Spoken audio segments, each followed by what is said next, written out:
here. Michelle, thank you so much for inviting me. We're going to have some fun. I'm very, very excited. So I filmed a little introduction for you before, but I'm going to also open the floor for you to introduce yourself after I just say, I'm a huge fan of your work. I'm just a fangirl of your Instagram. And every time you post something, I'm like cheering and so truly honored and excited to have you here. Well, I mean, that's exactly why I do this. Not to, create a fan base, but to inspire people, and so I really, really appreciate that. It's a labor of love. Started it a few years ago at the advice of a coworker. She literally gave me one piece of advice, which was just post every day. And I was like, damn, I could do that. That I can do.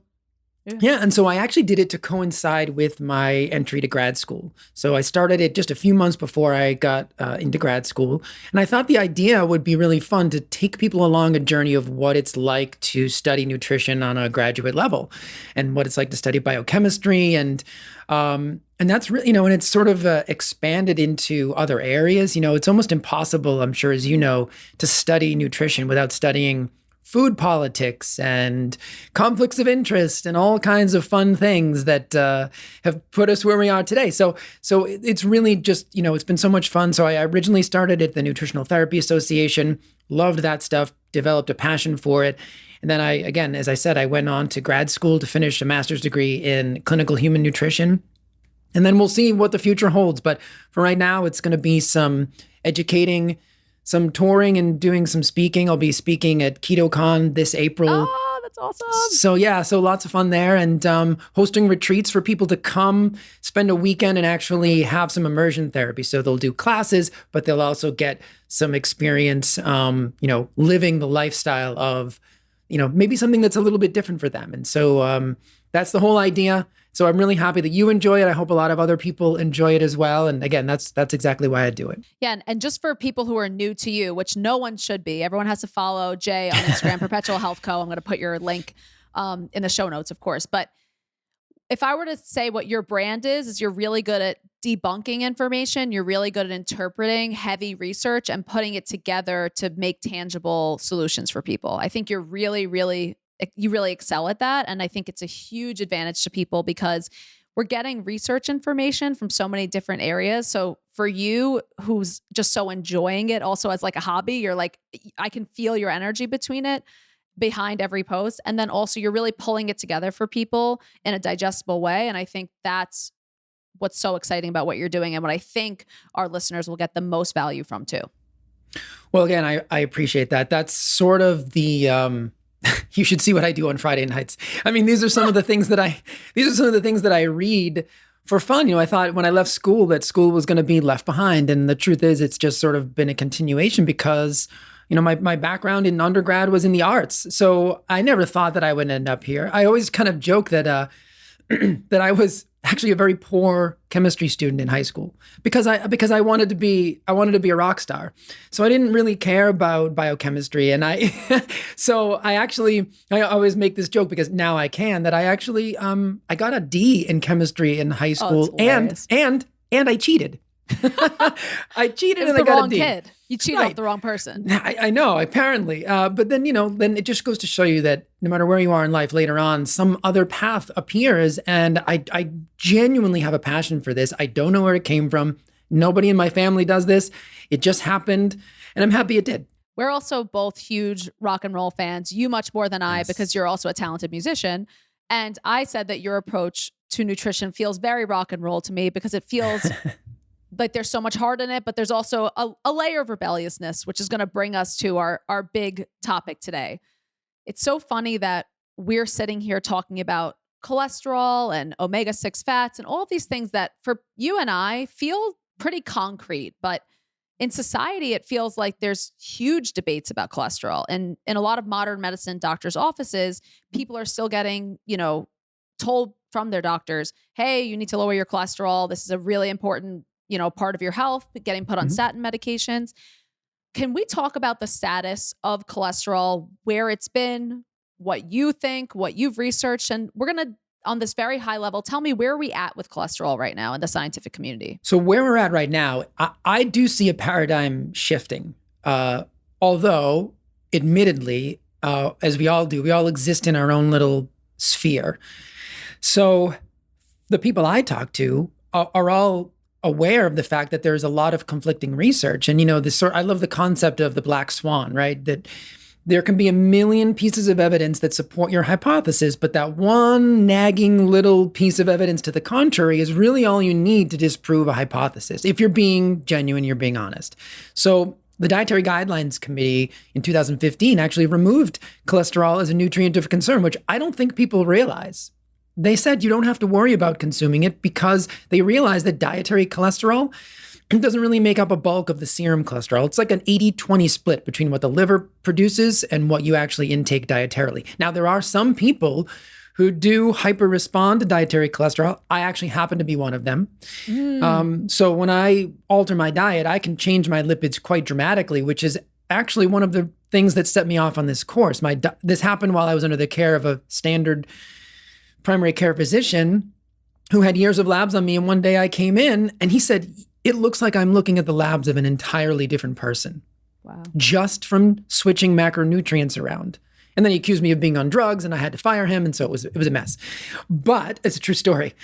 Wow. But that actually gave me a passion for, maybe that's where the passion comes from, is sort of, I'm going to prove him wrong. Now, this guy knows way more than I do. I haven't studied anything, but I'm going to start to dig into this. And that's where I really started independent research, which led me to all the formal research. But in terms of cholesterol, the history of cholesterol, I don't know how much you want to get into that, but that's fascinating, the story behind it and how we ever even ended up in the place where we thought cholesterol and fat were bad for us in the first place. I do want to get into that story. And this is what I do on my podcast, is I'm going to always walk back what you say to make sure that it hit home for people. Please. So this idea of cholesterol used to be, and we're going to talk about how it started being that, is that this very archaic view. You eat cholesterol go up in serum. And Correct. So we used to think, all right, eat less cholesterol not go up in the body, without taking into consideration that 80% of the cholesterol numbers that you see are actually a result of what your liver is doing and how your body's producing cholesterol. So that's where that 80-20 came in that Jay said. So what the functional nutrition approach to cholesterol should always have been is, why is the liver doing that? Not right. How do we lower cholesterol? And also, do we even want to lower cholesterol? That's the other question. So it has been the hottest thing, I'd say probably since like the 1970s. And you're going to give me a better timeline, that high cholesterol equals heart disease is bad. Where did this come from? So I really thought about how to encapsulate this story into digestible pieces, because it's like a soap opera. It really you could is. really create a soap opera around this. I mean, really, egos and backstabbing and all kinds of, back deals, in back rooms with the American Heart Association and Procter and Gamble. And it's amazing. People don't realize, how this kind of stuff penetrates mainstream media and how we end up with these ideas. But the bottom line is that in the 1950s, actually, let me back up even further. In the early 1900s, heart disease was virtually unheard of, unknown. In fact, the first recorded MI in the medical literature was 1912.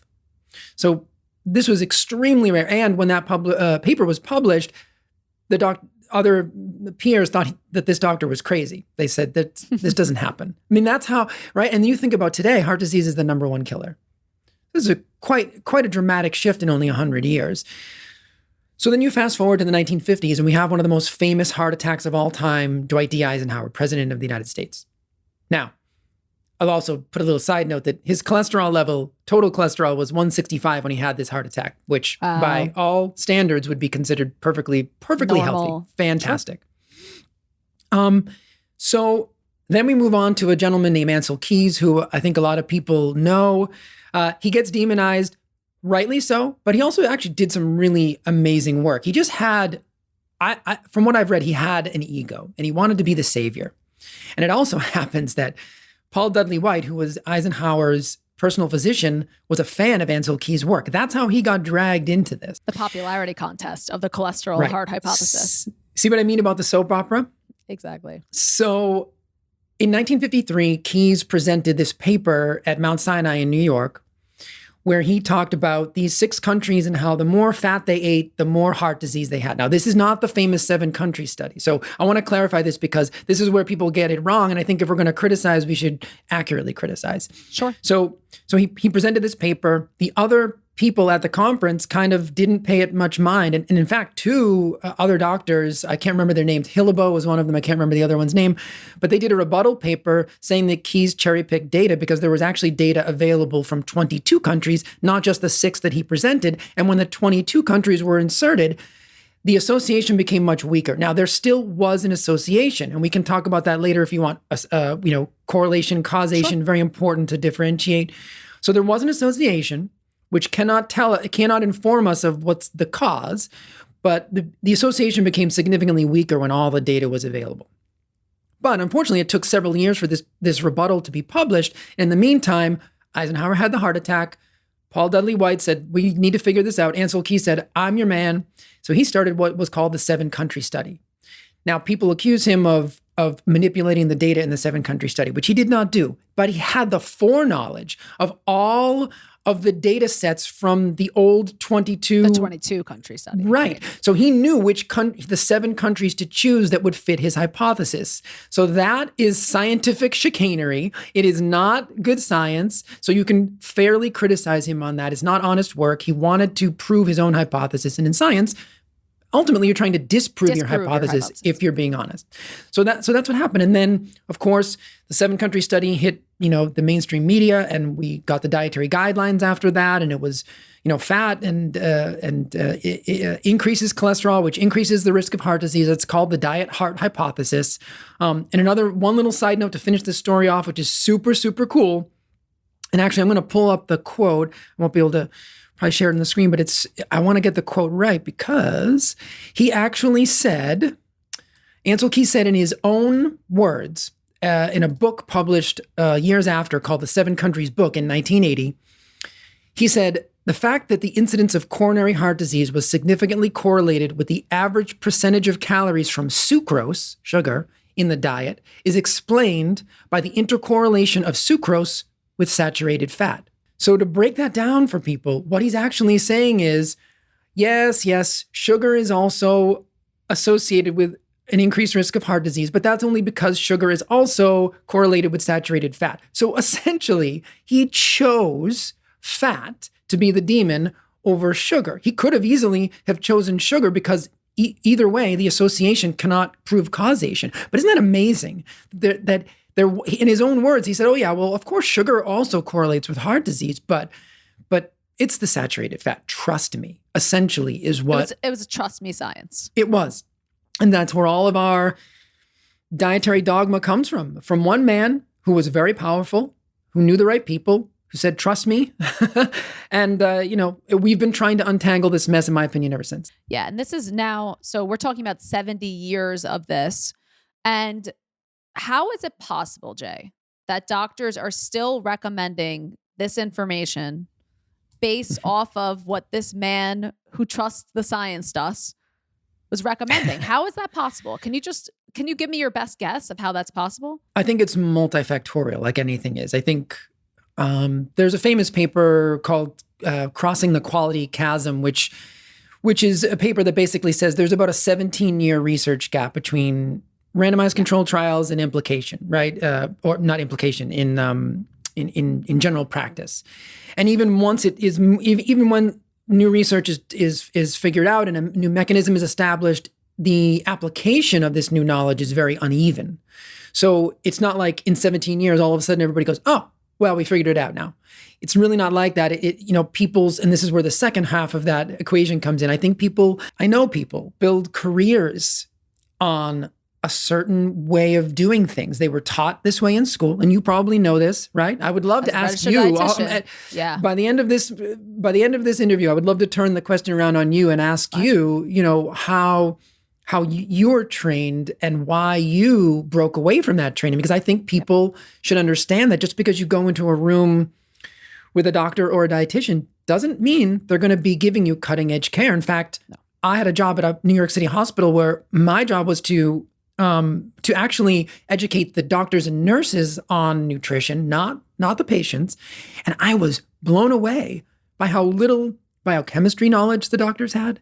And if they ever had it, it was long, long ago, and they don't remember it because all they really had to do was figure out symptoms, pick a drug, pick a milligram dosage, and send people on their way. And Look, doctors are amazing people. They are incredibly intelligent, but they are not chosen for their ability to think for themselves or to critically think. They have an immense ability to cram information into their heads, and they're able to, so I know cardiologists who, despite lowering their cholesterol to pathologically low levels, and I use that term specifically because of how important cholesterol is to the body, and this one cardiologist has had 4 stents, and his LDL levels, his low density lipoprotein, his considered bad cholesterol is about as low as you can get it. It's almost immeasurable. And he's had 4 heart issues. So, we have to break away from this. But these people are, in some cases, willing to even sacrifice their own health for the dogma. And that is a dangerous place, in my opinion. That's really important. And I guess an answer to the question too, which is that doctors themselves or practitioners themselves are willing to sacrifice their own health to support this dogma of this random dude from the 1950s. Trust me. But I think we can both say that at this point, I feel comfortable in no longer making dietary cholesterol specific recommendations to people in ways of consumption. Again, there are a small portion, I believe it's about 12% of the population who are genetic hyper responders. That's the most updated number that I've seen. And for those people, we still don't know if consuming cholesterol and your cholesterol being high is associated with a risk of heart disease. Right. So that's the confusing part. I will tell you, my interest in cholesterol started because I was on a vegan diet for 10 years. Do not recommend this.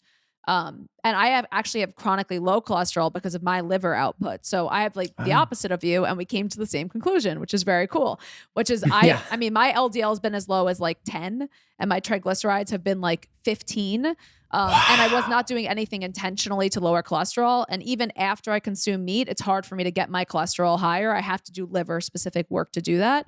But I just want people to understand that there is a consensus when you apply critical thinking and research. And the consensus is that lowering cholesterol for the sake of lowering cholesterol is not necessarily correlative with lower heart disease. And high cholesterol, Jay, you can speak more to this, is not necessarily correlated with heart disease. Can you speak to the research on that? Sure. One of my favorite papers that completely destroys this theory is 2009, the American Heart Journal. They published the Get With the Guidelines database, which was analyzed for all coronary heart disease hospitalizations from the year 2000 to 2006, all with documented lipid levels in the last 24 hours. So it was over 136,000 patients. And I'll actually send you the graph because I think to put this on the screen would be so advantageous for people to see.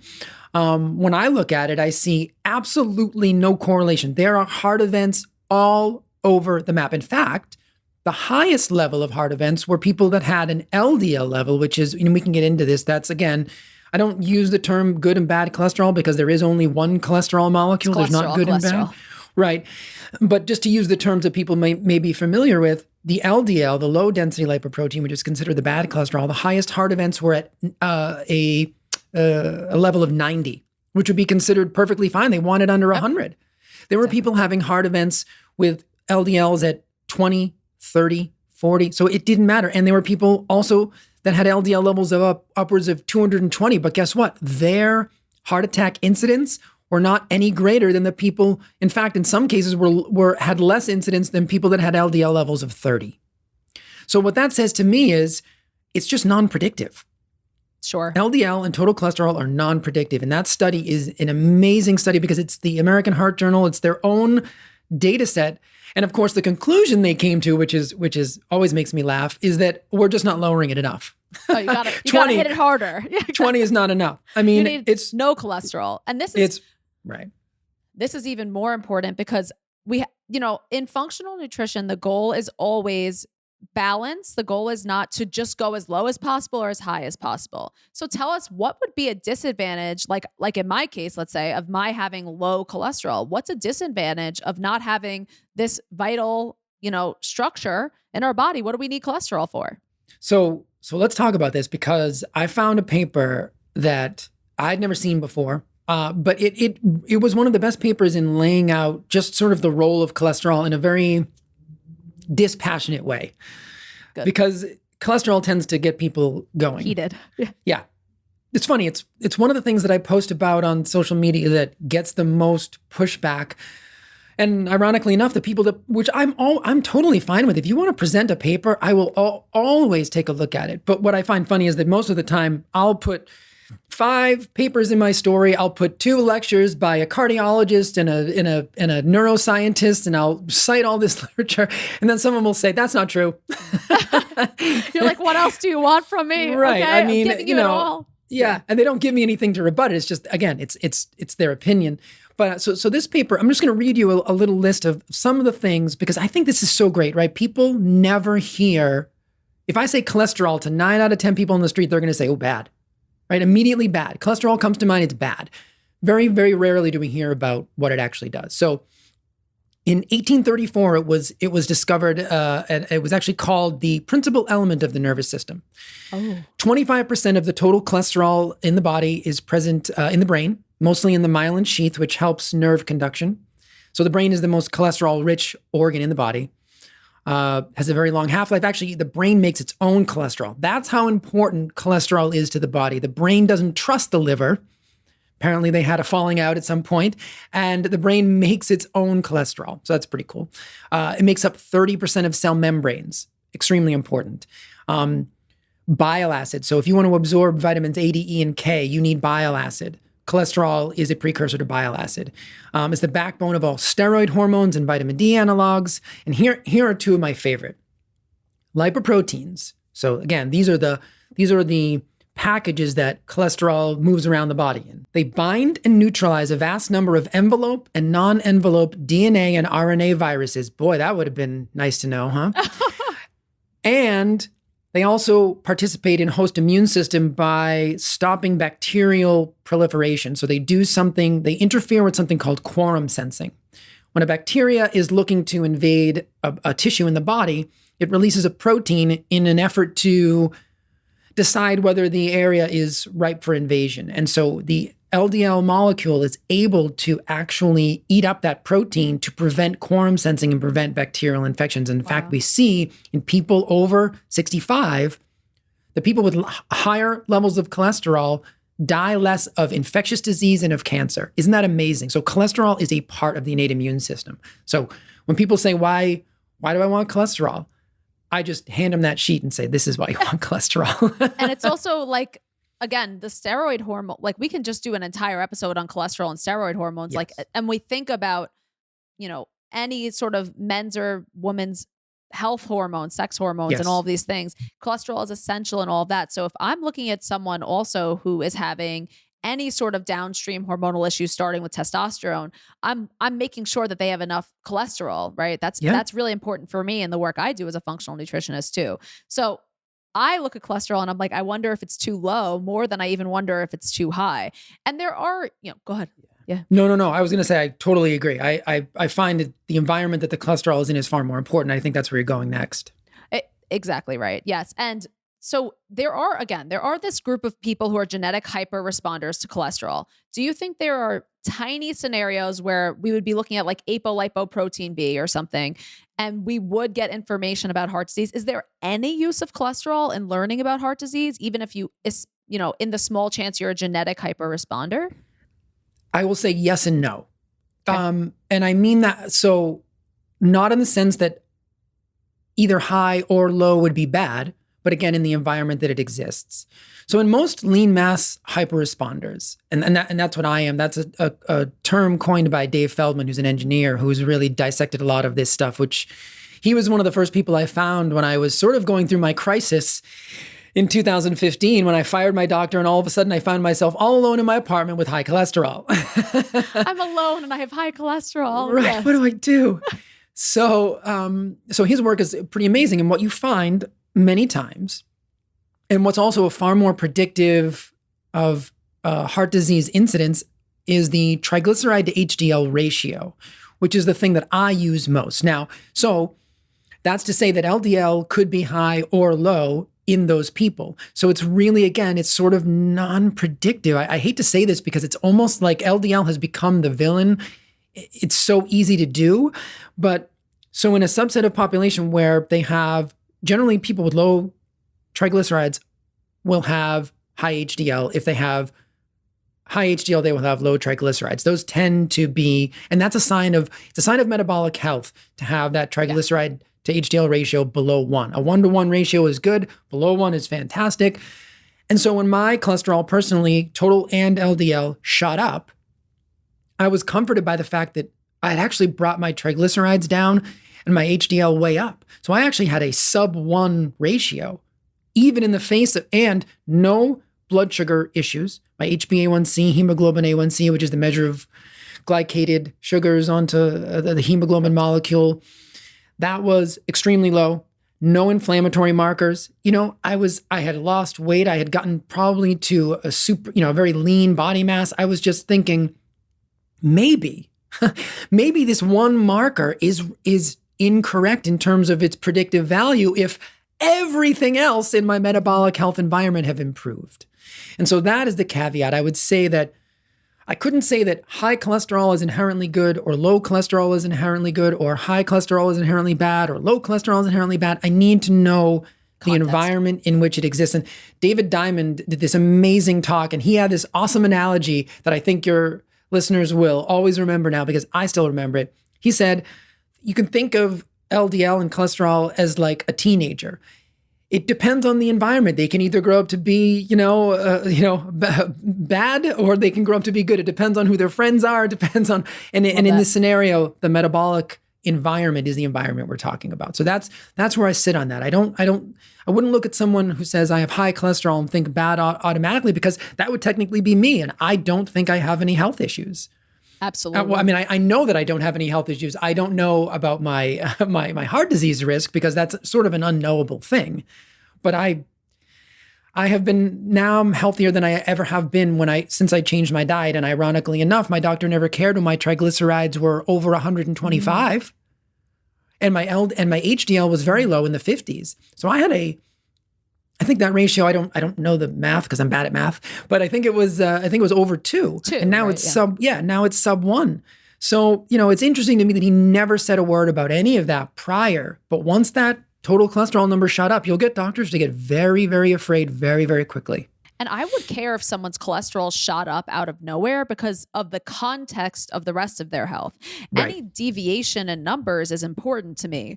But like you said, there's no inherent value of this number in isolation being bad or good. It's always about context. Sorry about that. So I think that it's really interesting that we're sitting with someone, again, who has a tendency towards quote unquote higher cholesterol and a person who has a tendency towards lower cholesterol, and how each of those give us insight into what's going on with our bodies, but not just on their own. I have to know the context of the person. So I would tell someone, if your numbers change rapidly, it's worth noting, because any rapid change in your body is showing you what's going on underneath, but only utilizing cholesterol numbers in the bigger picture. I think it's a great point. And it's a huge mistake to use any marker in isolation, because the body does not work in a vacuum. A spike in cholesterol could come from, I've seen this in people who've had surgery because cholesterol is used in repair. So I've seen it in people, and that could also mean infection. Cholesterol could go up and then it could actually drop because it's being utilized so much for host defense. So, they want you to believe that cholesterol also can't be, they say, I think I remember when I was younger, they said, well, you should come back in 6 months and get it tested. Lipid numbers change dramatically. Again, Dave Feldman has done experiments where he's been able to manipulate his cholesterol within, a few days. Wow. So, it's something we need to learn. And if you want to, there's one more amazing study that I think that's really worth talking about when it comes to cholesterol, because I know that we have a few other things that we want to talk about, but this was a great study because it sort of did the thing. They created a class of drug that did what every cardiologist would universally agree is the best thing: increase HDL and lower LDL. So again, in those good, bad numbers, you're increasing your good cholesterol and you're decreasing your bad cholesterol. So this was a 2017 paper in the New England Journal of Medicine. So these drugs are called CETP inhibitors. It's a very unknown class of drug because they failed, which is why they're not like statins, which are HMG-CoA reductase inhibitors. Those inhibit an enzyme in cholesterol synthesis. This works by a different mechanism. But so let me just read you some of the statistics, because I think this is profound. And to me, between the lack of correlation of LDL and the fact that we can now have this drug that dramatically increases HDL and lowers LDL and still see no benefit, we have to revisit the hypothesis. Absolutely. So this was 12,000 patients in a randomized, double-blind, placebo-controlled phase 3 trial. 3 months, there was a 31% increase in a decrease in mean LDL cholesterol versus the placebo group, which had a 6% increase. So it's doing a great job lowering LDL. 133% increase in HDL levels were seen in the intervention group versus a 1.6 increase with placebo. So virtually nothing. Sure. So you'd think, well, I mean, we have a blockbuster drug here. It's doing all the things it's supposed to do. Well, the Safety Monitoring Board got involved and recommended that the trial be terminated because at a mean of 26 months, primary endpoint, which is either death or MI or stroke, occurred more in the intervention group than it did in the placebo group. Now, by a very small margin, but still, that's a huge deal. So one of the authors even said, this is puzzling. We've done everything right. We've created the perfect drug and it's failing. And they cannot say we're wrong. We have to go back and revisit whether LDL matters at all when it comes to heart disease. And so I thought that trial was amazing. That's it's a class of drug that nobody even knows about because it catastrophically failed, despite it being probably having one of the most robust effects on cholesterol levels ever. So again, in walking it back, we created a perfect thing that did the exact thing we tried to do, which was lower the LDL, increase the HDL, and it did not positively impact heart disease. So even if you did everything quote unquote right that doctors or nutritionists are telling you regarding lowering your cholesterol, it's still, from what the research shows, would not positively impact your risk for heart disease. So you can do all of these things. And I think, we always think that heart disease and any chronic illness or lifestyle driven disease is the onus is on us, the consumer, the person eating. We are amazing at actually doing recommendations and taking the advice of our dietary guidelines and taking the advice of doctors. And even if you did everything perfectly, it would not create the result that you're looking for. And that's what's so important for people to understand. The onus is actually not on the consumer or the patient. The onus is on the recommendations. So what also happened with the dietary guidelines regarding meat and heart disease? And I'm speaking specifically to the recommendation for us to limit the amount of red meat we're consuming and increase more lean meats. Can you speak on that a little bit? So, I mean, that ties mostly into the saturated fat argument because, I do this great presentation on the mitochondria, and when I get to the end of it, people always ask, well, what are nutrients I can use to support mitochondria? And I go through the nutrients, and then at the very last slide, I sort of show, and where all these nutrients are available? Red meat. Exactly. So if mitochondrial disease, and that's our most evidence-based theory of aging and disease, if you're telling me that a food that literally has all of the nutrients available for mitochondrial function in its most bioavailable form that the body can use without having to do conversions, somehow that food is bad. And it just goes to show you that it's this still lingering dietary dogma about saturated fat. So I'm convinced that that's really what it is. And now it's morphed into an environmental thing and an ethical thing, which I'm not going to argue with anybody about ethics because that's a personal thing. I will argue about the environmental impact because that's not true and it's completely overstated. And I will argue about the health effects because that's also only been ever shown in associational data. And so maybe this is where we get into that association and correlation and causation, which are two totally different things. And so in most of those studies, in all of those studies actually, because there has never been an interventional trial where meat eaters were shown to die younger because they ate meat. In fact, in the world today, this is great. In the world today, the longest lived population on this planet are the people of Hong Kong, who also happen to have the highest per capita meat consumption on the planet. So that's one of those black swans again. It doesn't mean that meat intake will make you live longer, although I think that it could help because it will increase lean muscle mass. It's giving you bioavailable nutrients, so we can argue that. But you can't prove it based on just that correlation. But what it does tell us, the negative correlation does tell us that, well, clearly red meat is not making people live less, because the people who are now living the longest are eating the most meat. So it's incredibly important that we understand that nuance. And I know that brings us down that sort of saturated fat rabbit hole, which, there's so much evidence pouring out today about how saturated fat is really not a problem, and there is weak to no association. And I have papers upon papers that are all from the last 5 years telling us that. So I think red meat is being unfairly demonized. Certainly, I like quality red meat. I mean, I would certainly opt for grass-fed if I could, but that's also one of those things where if you can't afford it, I would rather have you eating conventional beef than, cornflakes. No beef at all. Exactly. Right. Yeah. Because eggs and beef are going to be some of the most nutrient-dense foods you could possibly consume and you can subsist on. So I think it goes back to mostly it's the saturated fat issue, because you can't sort of disentangle the two. It's if when you say red meat, people think saturated fat. So that's where the guidelines came in. Again, not science-based. There are Zoe Harcum does a lot of great work on this. There's no evidence. There were no evidence to have us go on low-fat diets, and there's really no evidence to have us reduce red meat, despite the fact that it's actually considered a carcinogen in the same class as glyphosate, which is laughable by the World Health Organization. That's another little fun fact for you, that at least processed red meat. But even that, it's just associational data.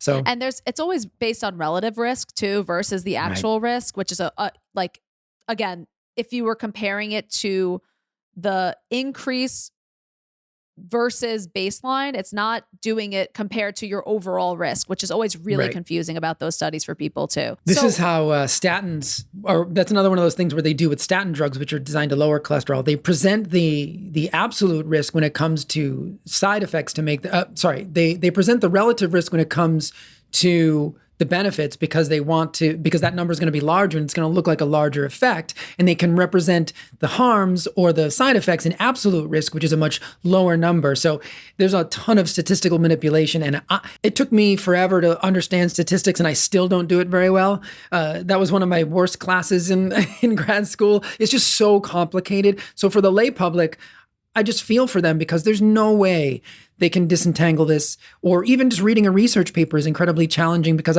I'm convinced that science uses big words to keep people out. I'm convinced they're gatekeepers. Major gatekeeping. I know this is a huge thing I say on every Instagram post. It's like, I'm not going to gatekeep. If I figure something out and I'm concrete on it, which I do feel about cholesterol, which is that our body requires it from an external sources. Our body needs to create it from endogenous sources, and balance, not in ways of numbers, but balance in ways of your body creating the amount that it needs and being able to utilize it.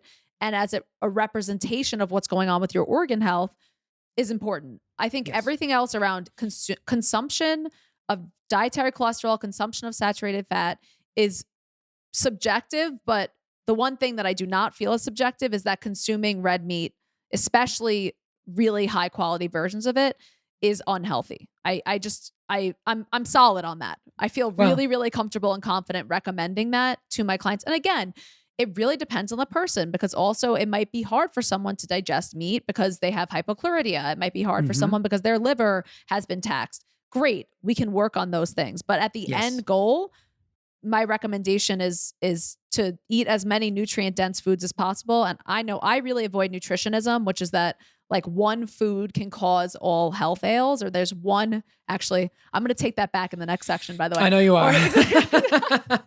But point being that we've tried to pin everything on red meat, or we've tried to pin everything on high cholesterol foods. And it really matters so much more what nutrients you're getting from foods in the context of your overall health than it matters one specific nutrient you intake, besides what we're going to talk about next potentially.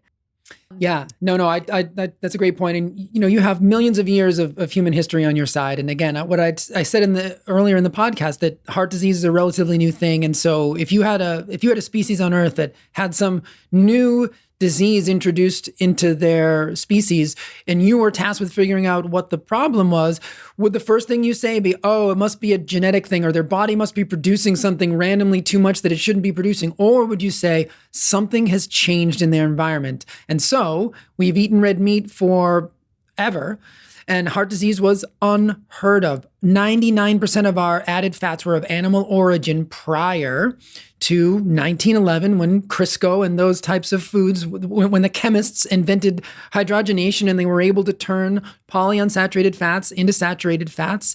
And the story goes on from there. And I think that's a nice segue into probably what you're about to talk about next, if I'm guessing correctly. You are guessing correctly.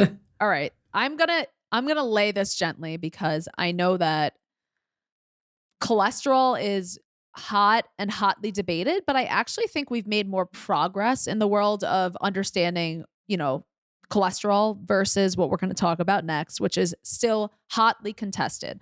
I joke with Jay because it's almost like the things that we're talking about are so obvious in practice and research that they're so not hot topics to us anymore. And it's so concrete for us. But I am aware that with anything we're talking about, there is huge amount of societal backlash and division and dichotomy. So what we are about to talk about may seem super controversial, but I can promise you for both of us, we feel pretty comfortable, after our years of clinical research and my experience as a practitioner, giving this information to you. So incorporate this information without bias or understanding that we're coming from a place of bias and we're just giving you the research, but I know it's hot. So we're going to talk about seed oil. We are going to talk about seed oils and omega-6 fats. I'm nervous just to even open it up. I'll tell you something though. Yeah. I do have a bias and I always tell people, but my bias is very general. It is the general bias, and this is to the point you just made. Man-made foods are guilty until proven innocent. Nature had it figured out for a very, very long time. So, and I think my bias is actually very healthy because it goes along with the precautionary principle of medicine, of everything we do in health, right? First, do no harm. We want to make sure that these foods are healthy before we introduce them into the food supply. So that is my bias. So, and I own that because I actually firmly believe that it will result in better health. Because what's the worst that happens is that I'm late to a trend. Oh, well, I don't care about being first. I care about being correct for people. So, absolutely. So that is my bias. Absolutely. I think I would say that my bias is also, I'm pretty much willing to explore any avenue with a client. So if something works for someone, I'm open and willing to hear it. So my bias is too much openness where I don't close things. But again, I feel really strongly about this from a feeling perspective, but more from a research perspective and what I've seen in my client experience. So first of all, when we say seed oils, we say vegetable oils, we say omega-6 fats, give us context of what actual foods we're talking about. And if you want to give us a little history timeline, I know you started with 1911. Tell us about that too. Sure. So the term vegetable oil is one of the greatest marketing terms ever, I think, because vegetables. Let me just tell you that there's no vegetable to be found anywhere in these oils. So that's the first thing. The canola vegetable, you're not familiar? Right. So this is the thing, I think that somewhere in, some very intelligent PR person said, well, the term, they are industrial seed oils because they have to be produced in an industrial process and they are extracted from seeds. And so there's several problems with this. One is that you're creating unnatural absolute quantities of these. In other words, you could never eat enough seeds to get this much oil in any kind of natural way. So that's an undeniable fact. You could never eat as many sunflower seeds, so you couldn't eat as much sunflower seeds as you would need to get the amount of sunflower oil that you get in all of the foods that, well, not in my pantry and probably not in yours, but in anybody who has packaged foods, 9 times out of 10, sunflower oil and soybean oil are going to be the two big ones. Canola oil is another one, safflower oil. So these are the oils that we're talking about. They are high in omega-6. So I'm sure people are familiar with omega-6 and omega-3. Omega-6 are generally considered pro-inflammatory, but the pathways are complex and they do lead to some anti-inflammatory resolvents. So I don't want to make, but the general term is omega-3 is anti-inflammatory, omega-6 is inflammatory. And there's something I want to add. Pathway. So please, just for people to understand in the nutrition world, because I'll bring it back to the societal context, there's a huge divide between dietitians right now who are more focused on people saying, hey, there's no RCTs saying that omega-6, randomized controlled trial, saying that omega-6 fats are pro-inflammatory. And then, functional dietitians are like, of course they're pro-inflammatory. It's so obvious, again, from the research. People are interpreting research differently. But what I will tell you is, being trained as a clinical dietitian, that when you're doing the enteral nutrition formulas, you can't put too many omega-6 fats into it. And the ratio has to be right, because it is so dangerous on an immediate, like an immediate, I don't know, like timeline, I guess. Like there's so much urgency to not do that, because it can cause such dangerous bodily episodes if you include them. So for me, again, although I know what you're saying, because it has the still, if you look at the pathways, they're super complex, and it could be like proliferative in an anti-inflammatory way, but it's hard and not true. Very much. And I only say that because the seed oil lovers will come out and say, it's not all inflammatory. But, so that's very interesting. So in other words, you're seeing the omega-6 to 3 ratio in a temporal way, in a real-time way. So you say, I never had that experience. So that's really valuable for me to hear that. So that's something that's conscious, that they consciously are worried about that ratio. Oh no, you could have it could be deadly if you give too high of an omega-6 to omega-3 ratio in a clinical setting. It's something we learned in dietitian school. So that's when I hear dietitians saying that, I'm like, hey, what about our EN classes? That was super important to make sure that ratio was right, because it can be so dangerous for people. So again, that's that would be such a high dosage, because it's going also directly, Right. It's being directly absorbed, obviously. So that's why it's so risky. But for me, all of this comes down to also looking at context. So it's not we're not going to find one study that shows sunflower oil equals inflammation. If you look at how the body breaks things down and the pathways that it goes through, you will be able to understand, if you understand the biochemistry, what is going to happen to your body in the long term. And then you can also look at epidemiological evidence, which I know you look at a bunch too. So I'm giving the floor back to you, but I need to hammer that in. This is an excellent conversation, because I think that I may be able to shine a little bit of light on why there's conflicting research in terms of whether it shows up in inflammatory. And not to belabor the point, but I'll say, even if it doesn't manifest in, say, a high C-reactive protein, right, which would be a measure of systemic inflammation. So if that's what you're using as a marker, then I agree with you. There's plenty of literature that shows omega-6 intake does not increase C-reactive protein. Correct. However, that does not absolve a diet high in oxidized linoleic acid from having detrimental benefits to the mitochondria. That, I believe, is universal. So you can whistle past the graveyard by saying, I don't have any inflammatory burden. But if you're experiencing mitochondrial dysfunction, which you may not necessarily feel right away, right?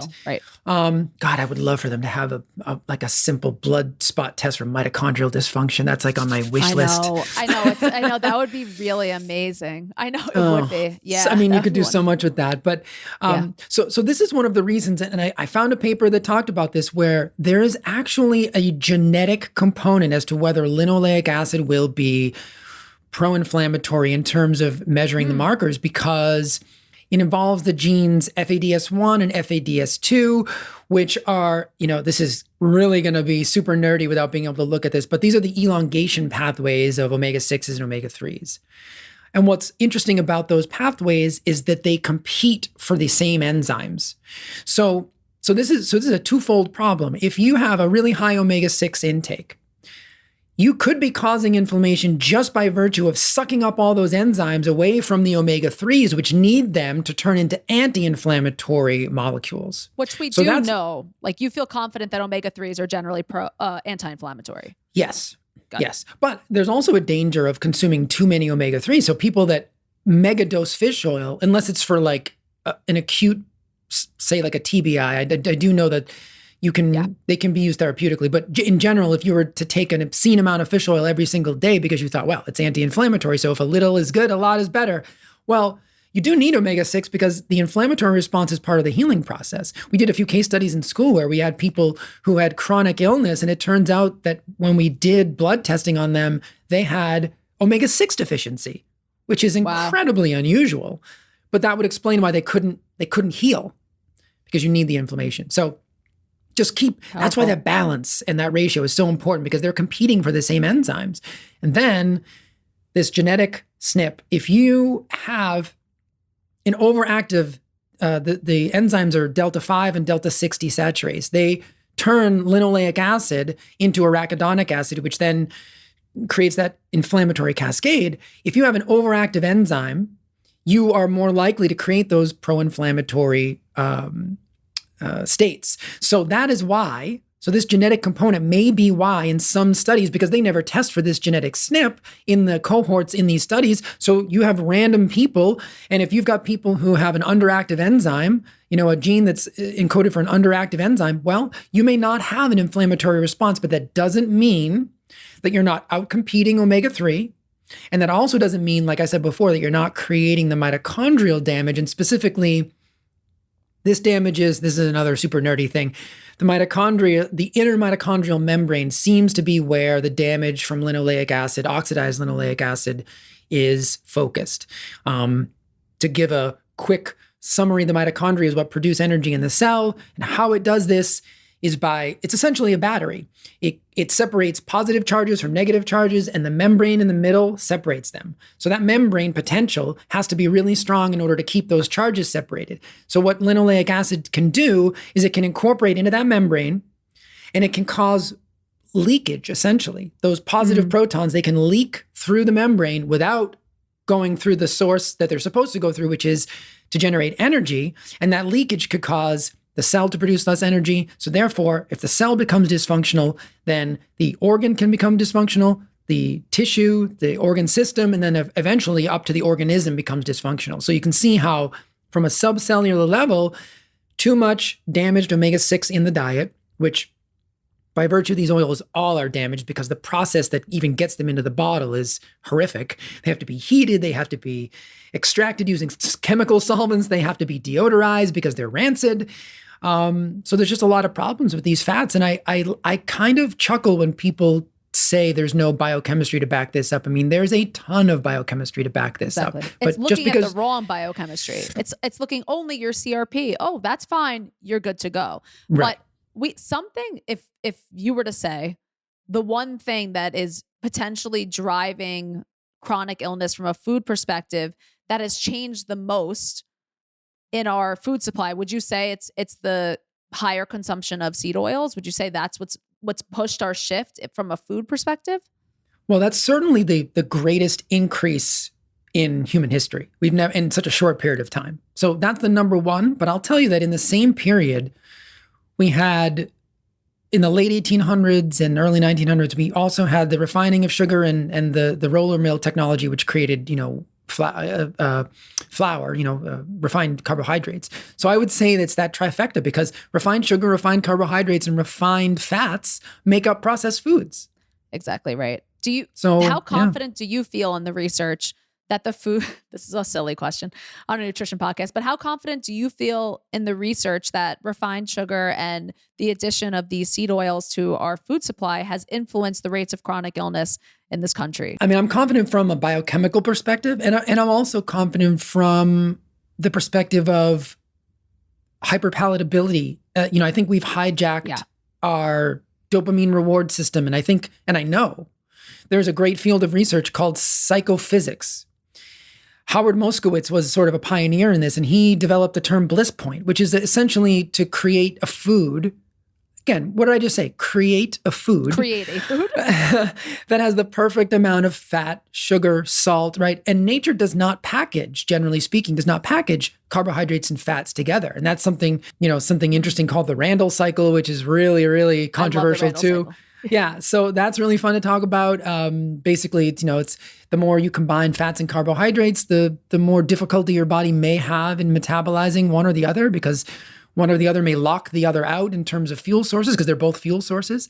It's really interesting, and I think and I think it also tells us something, that nature doesn't package carbohydrates and fats together. It really doesn't do it. It'll put proteins with carbohydrates and it'll put proteins with fats, but it generally does not ever put fat and carbohydrate together. So maybe nature is telling us how to eat. And again, I go back to my bias. I'm always going to listen to nature first before I listen to a scientist, a chemist, a nutritionist, a doctor.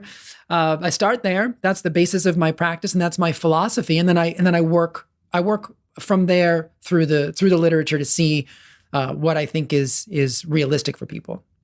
And on a tangibility level, recommendations wise, you would say avoiding more of the seed oil, sunflower oil, safflower oil, canola oil, and consuming more animal-based fats, like, again, meat, butter, eggs, things like that. Is that your overall recommendation for people? Yes. Yeah. And the thing is, those oils, you can't just be like a weekend warrior with those things. You can't just, I only have them on the weekends because there are several papers that show the half-life of those is about 2 years. So it could take up to 4 years because remember, I just said these are incorporating into cell membranes.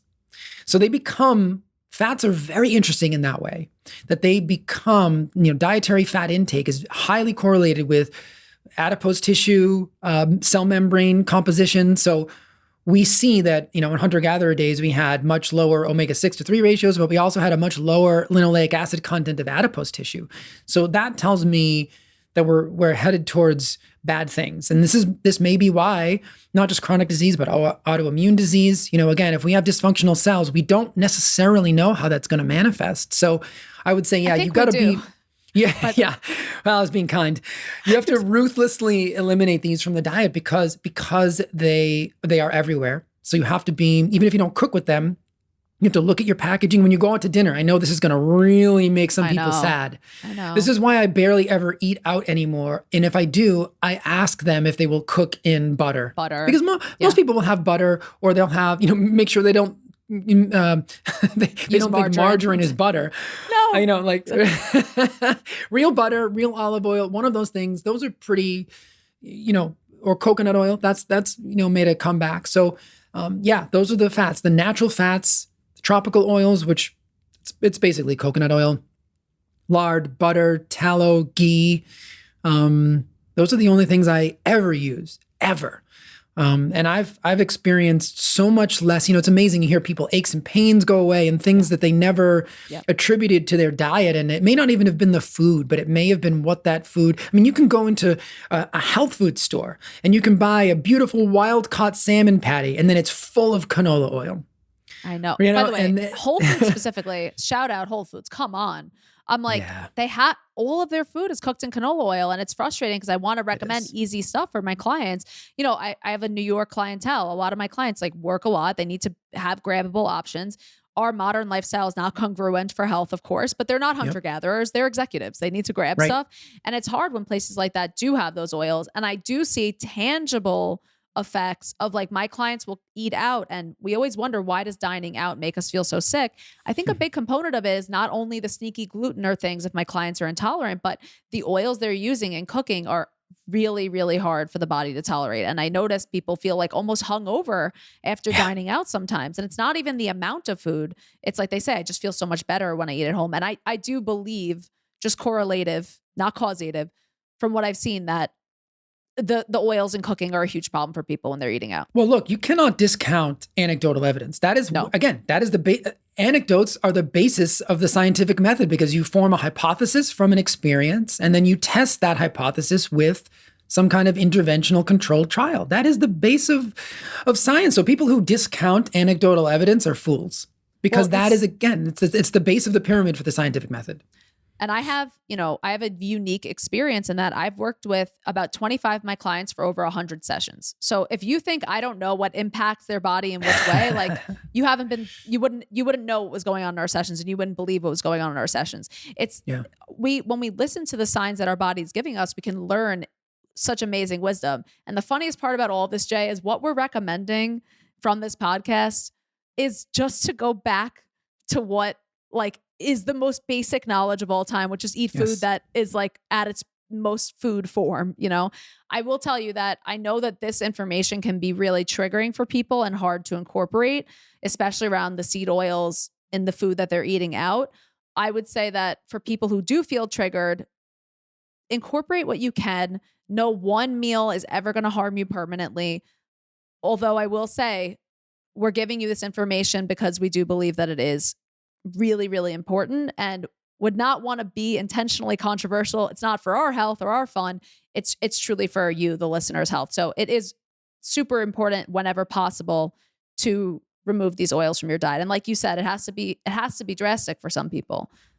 Yeah. And if you're experiencing robust health, if you are, firing on all 8 cylinders, and you wake up with energy, you have good sex drive, you have good cognitive ability, you have all these things that are just, then you're fine.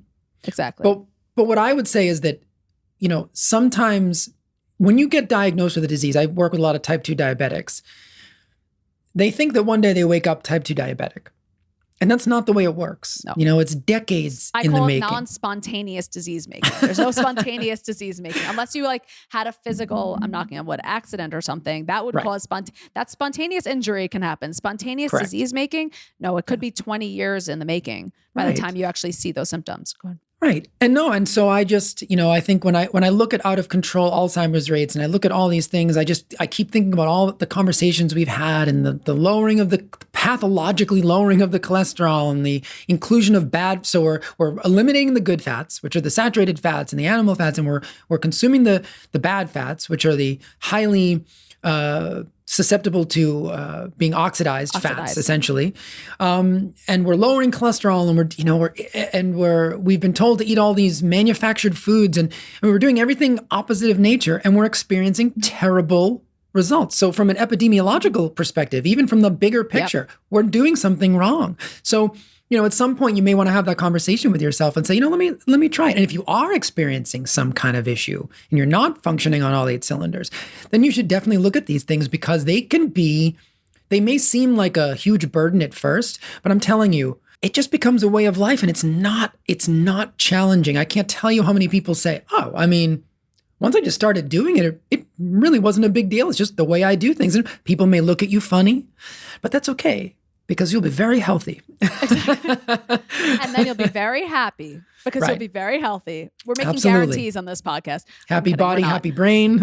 Exactly. But I think that, a huge issue in the nutrition world now, this episode's a little bit different than other ones I've done, because I am usually issuing trigger warning for nutrition information. I am saying everything is super subjective, but there's also we have reached a nutritional consensus, I think, amongst people who have been up to date on research. We're pretty solid on this stuff. So what I don't want people to do is take the information and say, oh my gosh, I can't believe I'm eating this. This is harming me. Don't feel that way at all. Just think future forecasting. Is there any tiny way I can switch to even more delicious and yummy and nutrient dense foods? Not worrying about, oh my gosh, I can never go out to eat again. Just focus on those little tiny switches you can make. And yes, I'm very aware that the information on this podcast seems wildly controversial and against the recommendations we've been hearing, but it just might be that the recommendations themselves are legitimately wrong. And they are. Unfortunately, they are legitimately wrong. And it's very hard for me to explain this to clients, in every session, because I'm going against what every doctor's told them. I'm going against what every dietitian's told them, but it just is wrong. I don't know. There's the proof is in the research. The proof is in the epidemiology. It's there. We have it now. We're good. I feel solid on this. One of my favorite things to say is progress never comes from consensus. So it's okay to be an outlier. I have accepted that fate, and I also accept the fact that I will be wrong about certain things, and I am totally okay with that, because when I've been proven wrong about something, it means that I don't have to think about that anymore, and I have a new knowledge base to work from. So try to remove the emotion, try to remove the ego.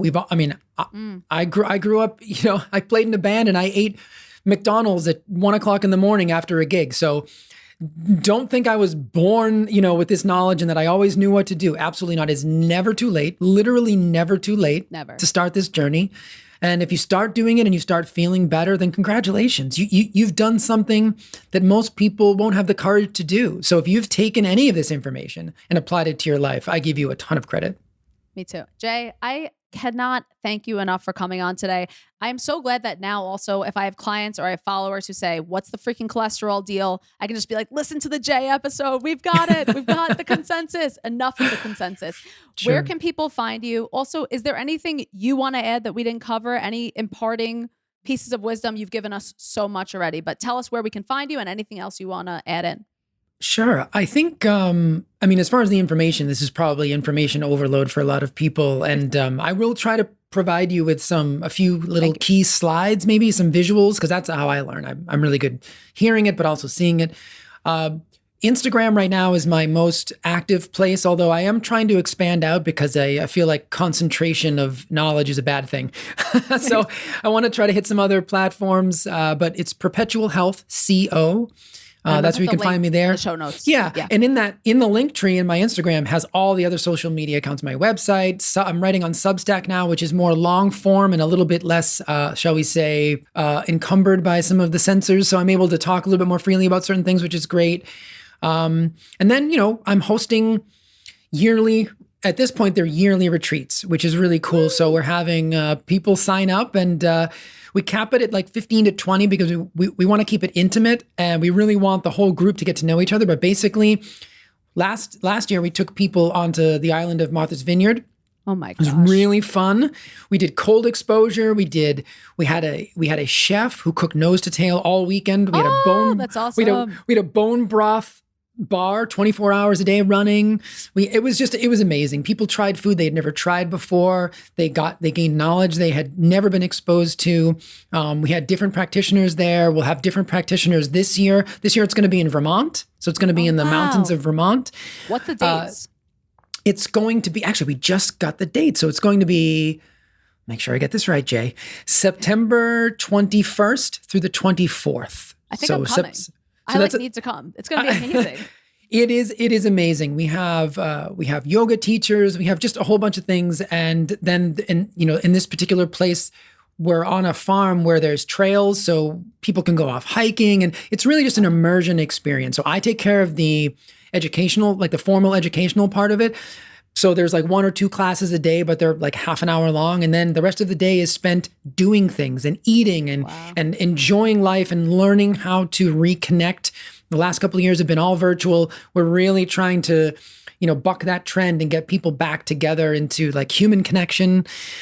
So it's just really exciting. And that's my path going forward. I'm going, hopefully, this year be buying a place like that. I want to buy a place up in New Hampshire. I want to leave New York and be more in the sort of nature environment and do this for people on a regular basis. So that's my ultimate goal.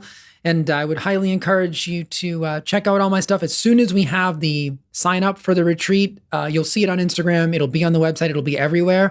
But right now the dates are September 21st through the 24th in Vermont, and it's going to be a blast. I think it would also be such a shell shock for people in the most positive way of what you really feel as the path forward, which is the path back to just ourselves, our connections, what we've as humans always known to do for survival. And I think that really, if you're listening to this, I really encourage you to check it out. And I think I'm going to be there is what I was going to say. So if anyone wants to hang, we're going to be there. We'll be singing Queen at any point. There may or may not be an evening of music. I actually, the rest of my band couldn't go last year, but they may be able to go this year. So you literally never know what you're going to get. We're really gonna. We also have sauna. I mean, I literally can't remember all the things that are going to be there. It is an experience and a half, and this is only the second one we've ever done. So we're hoping it's going to be just that much more fun. And if Michelle's there, I don't know, maybe I'll have to actually have her teach a class. I don't know. Oh my gosh, we'll see. Will totally freaking do that. See. I'm in. Jay, I'm so excited. Everyone follow Jay, check out the retreat, and I'm certain you'll be back for another episode and we can do an even deeper dive. I'm very proud of us for keeping it this short because we thought we were going to be 4 hours. We did amazing. We did great. Have a wonderful day.